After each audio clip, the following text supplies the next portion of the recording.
जय हो द्वारकाधीश।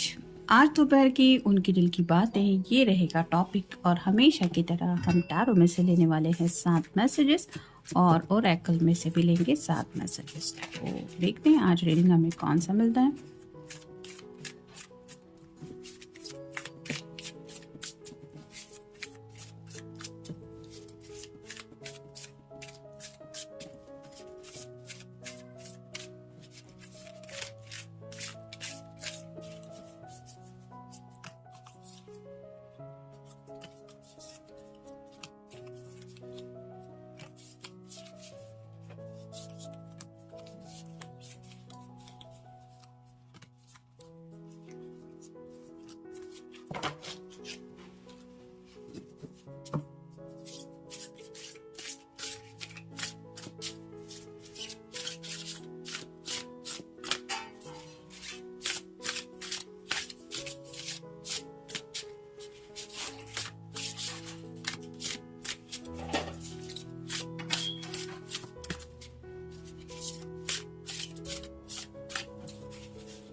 पहला ही कार्ड है ace of cups, water sign Cancer, Scorpio या फिर पाइसेस। रोमांटिक ख्यालों में डूबे हुए हैं, काफ़ी ज़्यादा प्यार में जज्बात उमड़ उमड़ के आ रहे हैं उनके दिल में। हो सकता है आपसे मिलके थोड़ा वक्त हो चुका है और नेक्स्ट टाइम आप दोनों कब मिलेंगे इस बात को लेके सोच रहे हैं, या फिर अगर कुछ लोग रिसेंटली ही मिले हैं तो उन पलों को याद करके ये दोबारा रोमांटिक एनर्जी में आपसे उसी तरह से कनेक्ट होने के बारे में सोच रहे हैं।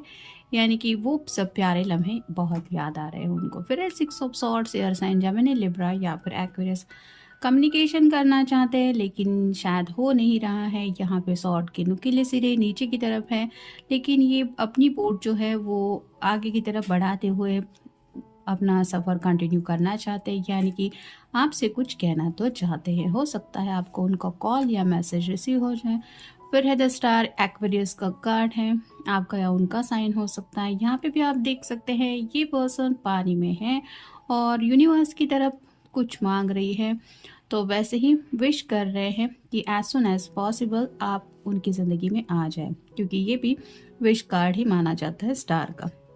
यहाँ पे भी बाकी सारे स्टार दिखाई दे रहे हैं, यानी कि हो सकता है रात को भी इन्होंने काफ़ी ज़्यादा सोचा है आपके बारे में। हर रोज़ उनकी शायद यही हालत होती है कि वो सिर्फ आपको मांगते ही रहते हैं या फिर आपके बारे में सोचते रहते हैं। फिर है queen of cups, water sign Cancer, Scorpio या फिर पाइसेस। अगर आप कोई फेमिनिन पर्सन है तो आपके दिल में उनको लेके क्या जज्बात उमड़ रहे होंगे, जैसे वो आपके बारे में सोच रहे हैं, आपके साथ बिताए हुए पल उनको याद आ रहे हैं, वैसे आप उनको याद करके क्या सोच रही होंगी, इस तरह की बातों में भी थोड़ा सा खोए हुए। फिर है page of pentacles, earth sign, Taurus, Virgo या फिर कैप्रिकॉर्न। जो पेंटिकल हाथ में है उसके ऊपर भी स्टार बना हुआ है, यानी कब होगी मेरे दिल की वो ख्वाहिश पूरी जिसके लिए मैं इस तरह से बेचैन हूँ, ये एनर्जी में सोच रहे हैं। कहीं ना कहीं थोड़ा सा फैमिली को लेके भी कुछ ख्याल इनके मन में आ रहा है, यानी कि इनकी जो चाहत है वो फैमिली की भी चाहत बन सकती है क्या, या फिर फैमिली भी उस चाहत को पसंद कर सकती है क्या। मे भी ऐसे किसी जज्बातों में थोड़ा सा उलझे हुए हैं। फिर है द हर्मिट, वर्गो का कार्ड है, आपका या उनका साइन हो सकता है। यहाँ पे भी क्लियरली आप देख सकते हैं जो ये लैंटर्न है उसके ऊपर जो साइन बना हुआ है वो भी स्टार ही है, यानी कि यहाँ पे भी कहीं ना कहीं अपने दिल की ख्वाहिशों के बारे में ही ये सवालों के जवाब निकाल रहे हैं, और उनको लग रहा है कि मेरी अगर दिल की ख्वाहिशें पूरी नहीं होगी तो इसी तरह की अकेलेपन की एनर्जी में मुझे रहना पड़ेगा, और जो ये नहीं चाहते। और फाइनल कार्ड है 6 of rods, fire sign Aries, Leo या फिर सैजिटेरियस ये सक्सेस का भी कार्ड होता है और विक्ट्री का भी कार्ड होता है। जैसे ये पर्सन घोड़े पे सवार होके सज धज के रेड कलर का शॉल पहन के आगे की तरफ बढ़ रहा है, वैसे ही हो सकता है। शादी ब्याह से जुड़ी भी कुछ बातें इनके दिलो दिमाग में आ रही है। ऐसे ही आपको ले जाने के बारे में उनके दिल में ख्याल आ रहा है कि मैं अपनी फैमिली के साथ जाऊंगा, इस तरह की बारात होगी, ये होगा वो होगा और मैं पूरी दुनिया के सामने उसको अपना बनाऊंगा। इस तरह की रोमांटिक एनर्जी में भी आपके बारे में कुछ सोचा जा रहा है। अब देखते ओरेकल कार्ड्स हमें क्या बताते हैं। गार्डेड, आइसोलेटेड, अलोन और लॉस्ट। उनको लगता है कि अकेलेपन में काफ़ी ज़्यादा वो वक्त बिता रहे हैं। जैसे यहाँ पे कोई पर्सन आइलैंड पे फंसा हुआ है और उसका साथ देने के लिए वहाँ पे कोई नहीं है। अगर आप उनके साथ इस पल होते तो यही एनर्जी रोमांटिक बन जाती। यानी कि वर्गो के कार्ड में ऑलरेडी हमने देखा कि आइसोलेशन मोड में है, अकेलेपन की एनर्जी में काफ़ी ज़्यादा खोया खोया महसूस कर रहे खुद को। फिर हैं इनोसेंट, शाय, ग्रीडी, नॉस्टैल्जिक और उनको ऐसा लगता है कि आपके साथ उन्होंने जो पल भी बिताए हुए हैं उन पलों में उनकी जुबान से वो बातें वो कह नहीं पाते। जैसे इसने कहा है यू आर सो क्यूट और उसके बदले ये जवाब ही नहीं दे पाए, वैसे ही उनकी हालत हो जाती है। यानी कि वो बहुत ज़्यादा सेंसिटिव है आपको लेके, लेकिन हो सकता है शायनेस की वजह से ये अपने दिल के जज्बात नहीं बता पाते, जिसकी वजह से नॉस्टैल्जिक एनर्जी में है। यानी कि खुद को दोष दे रहे हैं कि मैं कितना बेवकूफ़ हूँ, मुझे उस पल जवाब दे देना चाहिए था, ये मैं भी तो कह सकता था कि यू आर ऑल्सो क्यूट। तो ये अपने आप को थोड़ा सा भला बुरा कह रहे हैं। यानी कि आपके साथ जो भी वक्त बिताया उस पल में ये और भी कुछ कर सकते थे आपका दिल जीतने के लिए। इस तरह की एनर्जी भी कुछ सोचा जा रहा है। Next time why I feel so tired, board feel कर रहे हैं और उनको लग रहा है कि इस बोरिंग एनर्जी में मतलब राइट नाउ भी अगर वो काम काज में बिजी है तो भी ये जो ज़िंदगी है, ये जो बीतने वाले हर एक लम्हे हैं वहाँ पे ये बहुत ज़्यादा बोर हो रहे हैं। ज़िंदगी का असली मकसद क्या है जब दिल की ख्वाहिशें ही पूरी ना हो। इस तरह की एनर्जी में ये सोच रहे हैं कि आखिर मैं कर क्या रहा हूँ ज़िंदगी में। फिर है nothing like taking a day for my self.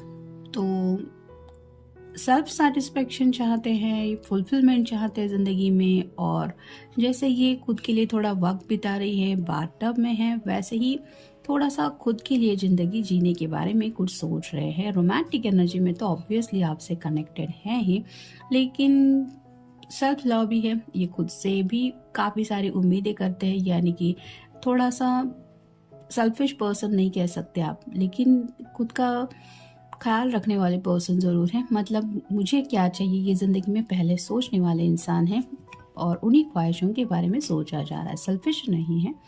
फिर है स्विमिंग विद शार्क्स। तो जैसे यहाँ पे फियरलेस एनर्जी है, ये शार्क के साथ स्विम करना मतलब कोई आसान बात नहीं है। वैसे ही इनको लगता है कि ये खतरों के साथ आसानी से डील कर पाते हैं। यानी कि ज़िंदगी में अगर उनको रिस्क कहीं पे दिखाई देती है तो उस दिशा में जाने वाले पर्सन ये पहले होते हैं। यानी कि कहीं ना कहीं उनको लगता है कि आपको पाना भी ये भी उनके लिए ही उतनी रिस्क के बराबर है और ये रिस्क वो ऑलरेडी शायद उठा चुके हैं कि चाहे जो भी हो जाए मैं यही जर्नी कंटिन्यू करने वाला हूँ। फिर है is this right for me. तो राइट नाउ जो भी ये कर रहे हैं सेल्फ क्रिटिकल कंडीशन में है। यानी कि अब तक उन्होंने जो भी वक्त गवाया है, राइट नाउ भी जो वो कर रहे हैं वो क्या सही कर रहे हैं। मतलब इस तरह की एनर्जी में अगर वो धीरे धीरे ही ज़िंदगी में आगे बढ़ रहे हैं तो क्या इनके लिए ये सही है। वेट एंड वॉच की एनर्जी में या फिर खुद की ख्वाहिशों को थोड़ा सा साइड में रख के कई बार समय के साथ आगे बढ़ने का फैसला लेना, क्या ये सही है, क्या कर रहे हैं आखिरकार। इस तरह की एनर्जी में भी काफ़ी कुछ सोचा जा रहा है। और फाइनल कार्ड है रन फॉर योर लाइफ। तो ओवरवेल्म्ड हुए हैं और डिस्ट्रैक्टेड भी हैं और नर्वस भी है, एंग्शियस भी है। जैसे यहाँ पे कुछ आप कह सकते हैं कि लड़ाई जैसी कुछ चल रही है, बॉम्ब वगैरह भी गिर रहे हैं और इस पर्सन को ऐसा लग रहा है कि मुझे अपनी ज़िंदगी बचाने के लिए खुद एफर्ट लेने पड़ेंगे। मेरी ज़िंदगी बचाने के लिए कोई नहीं आ सकता, मुझे ही कुछ करना पड़ेगा। तो वैसे ही थोड़ी सी नर्वस एनर्जी में है। यानी कि पल भर में तो वो ये समझते हैं कि वो रिस्क लेके ज़िंदगी में आगे बढ़ रहे हैं, लेकिन साथ ही साथ ये भी सोच रहे हैं कि कई बार हम वेट एंड वॉच की एनर्जी में खुद को रोक देते हैं, अगर सही होगा तो सही समय पे सब कुछ सही हो जाएगा। इस एनर्जी में भी शायद काफ़ी वक्त से ये अपने आप को समझाते आए हैं, लेकिन दूसरे ही पल जब ये सोचते हैं कि क्या ये सही है, इस तरह की एनर्जी में इतना रुकना और भी ज़्यादा वक्त गंवाना, तब उन्हें लगता है कि कहीं ना कहीं उन्हें ही अपनी ज़िंदगी के हैप्पीनेस के लिए एफर्ट्स लेने की ज़रूरत है, और जिसके लिए अब उन्हें स्पीड लेने की ज़रूरत है, क्योंकि यहाँ पे पहला वर्ड है रन फॉर योर लाइफ। तो एक स्पीड लेके ज़िंदगी में आगे की तरफ बढ़ना चाहते हैं, सक्सेस चाहते हैं, हैप्पीनेस चाहते हैं, अपनी दिल की ख्वाहिशें भी पूरी करना चाहते हैं।